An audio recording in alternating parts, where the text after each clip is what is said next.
최근 투자자들의 투자 내역을 보시게 되면 주가가 떨어질수록 이익을 보는 풋옵션에 베팅한 투자자가 굉장히 크게 증가한 것을 볼 수 있었습니다. 한마디로 상승보다 추가 하락을 예측하는 투자자가 더 많다는 것인데요. 그러나 항상 그랬듯이 과거에도 이 풋옵션 비율이 이 정도로 높아졌을 땐 약세장이 추가적으로 지속되기보단 오히려 하락장이 마무리되었던 것을 볼 수 있었습니다. 그래서 오늘 영상을 통해 지금 투자자분들께서 꼭 참고하셔야 될 중요 내용들과 최근 현물 거래소로 유입된 고래 투자자들의 입금 내역까지 알아보도록 하겠습니다.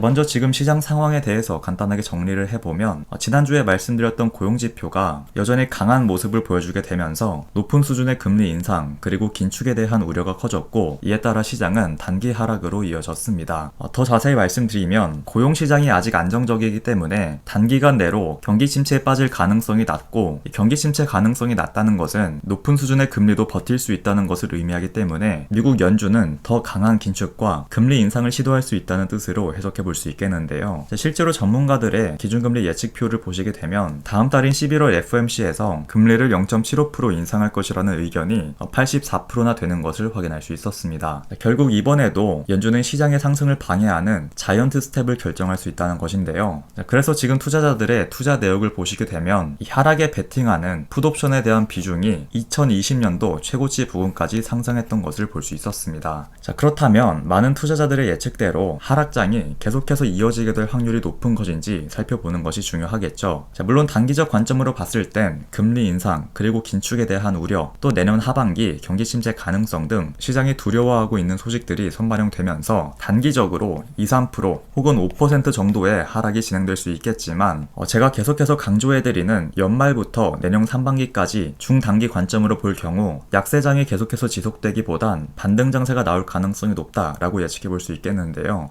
지금 이 차트를 보면 알 수 있듯이 과거에도 이 풋옵션 비율이 굉장히 크게 증가했던 적이 있었습니다. 한마디로 추가 하락을 예측한 투자자가 그만큼 많았다는 뜻이겠죠. 그러나 자세히 보시면 이 풋옵션 비율이 최고치를 찍었을 당시 시장은 투자자들의 예측대로 추가 하락이 진행되기보단 오히려 반등해주고 상승장으로 추세가 전환되었던 것을 볼 수 있었는데요. 그래서 우리가 여기서 얻을 수 있었던 메시지는 결국 시장은 대부분의 투자자들이 하락을 예측할 때 비로소 하락장이 끝난다는 것이고, 이때 하락에 베팅한 투자자는 그 대가를 치르게 될 것이다 라는 교훈을 얻을 수 있었습니다. 그렇기 때문에 지금 시장은 하락장 초기, 중기, 말기 중 말기에 있다 라고 판단할 수 있는 것이고, 중단기간 내로 추세 전환을 시도하려는 모습을 보게 될 텐데요.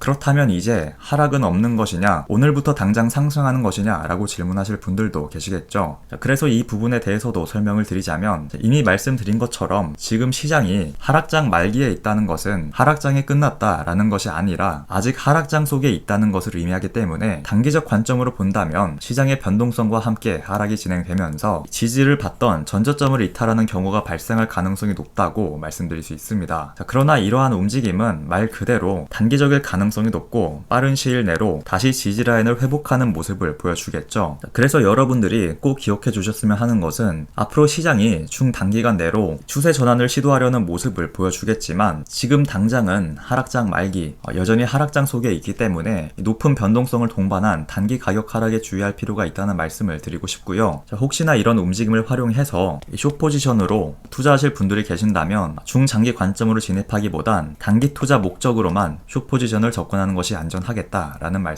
드리고 싶습니다.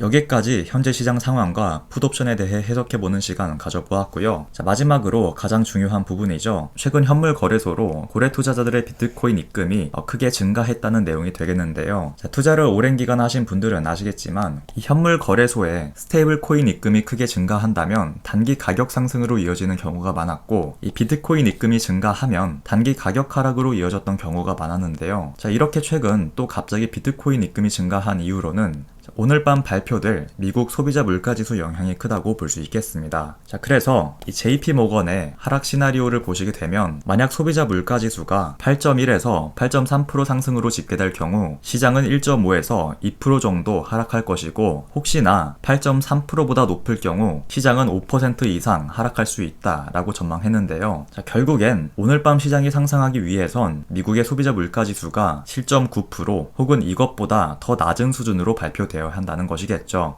그러나 이번 주에 발표된 미국의 고용지표를 봤을 때 고용시장은 여전히 강세를 보였고, 고용시장이 강하다는 것은 그만큼 활발한 소비 활동이 이어질 수 있다는 것을 의미하는데요. 자, 소비 활동이 활발할수록 인플레이션은 진정될 가능성이 낮아지겠죠. 자, 그래서 고래 투자자들이 거래소로 비트코인을 대량 입금한 것도 소비자 물가지수가 시장 전망치를 상회할 가능성이 높은 상황에 있기 때문에 대량 이체한 것이 아닌가 생각해 볼 수 있고, 결국 시장은 또다시 큰 가격 변동을 피할 수 없을 것으로 전망해 볼 수 있겠습니다. 자, 그래서 단기 투자하시는 분들께선 JP모건에서 예측한 시나리오를 참고해 보실 것을 추천드리고요. 마진 투자하시는 분들은 오늘 밤 고배율은 피하시고 1분봉 차트를 참고하셔서 짧게 단타로 수익 실현하실 것을 추천드리도록 하겠습니다. 자, 오늘 제가 준비한 소식은 여기까지고요. 다음 영상에선 장기 투자자분들을 위한 안전한 매수 타이밍에 대한 영상으로 찾아뵙도록 하겠습니다. 지금까지 펜돌이었습니다.